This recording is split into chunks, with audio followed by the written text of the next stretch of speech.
It really is unfortunate when you come to realize that our politicians don't have the best in mind for us. Especially that certain one in Congress that advocates us to get rid of our nukes. We don't need them. Let's just be defenseless against our other two superpowered enemies. With them, supposedly.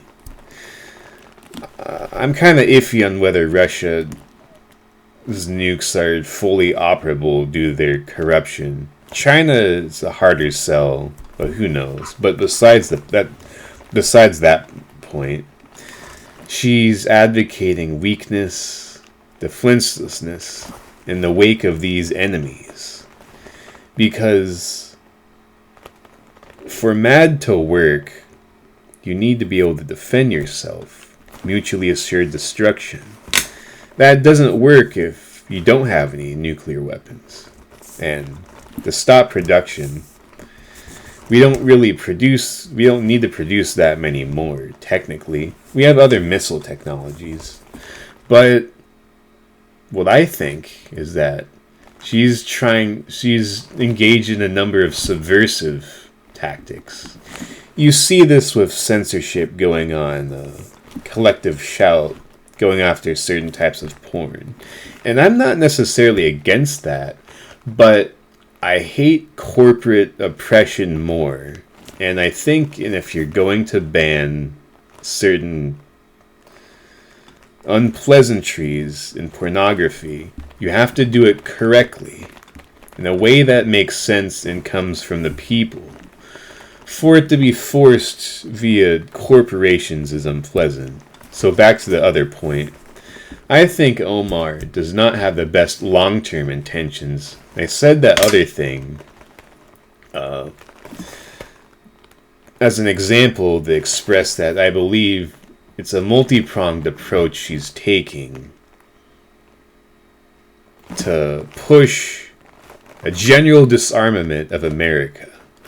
She wants us to be weak and defenseless. Like saying, oh, that person, that citizen shouldn't have a gun. They might shoot someone, shouldn't have a knife. And that leaves them defenseless against the bad people, the villains in society, who would have knives, and they don't care about fair play or legality. And that's the same for the little guy and the big guys up high. Enemy nations never have our best interests in mind. And they don't play fair. So why would you advocate anything like that? And for to be in Congress, you should be somewhat intelligent. But it's just quite unfortunate to realize this subversion that exists in the upper echelons of government. Unfortunate, terrible, unfortunate. But you just have to realize and see that she has nothing positive to offer in the way of national security. So, what other things is she advocating for? That is unpleasant. Just something to think about. Carefully in relation to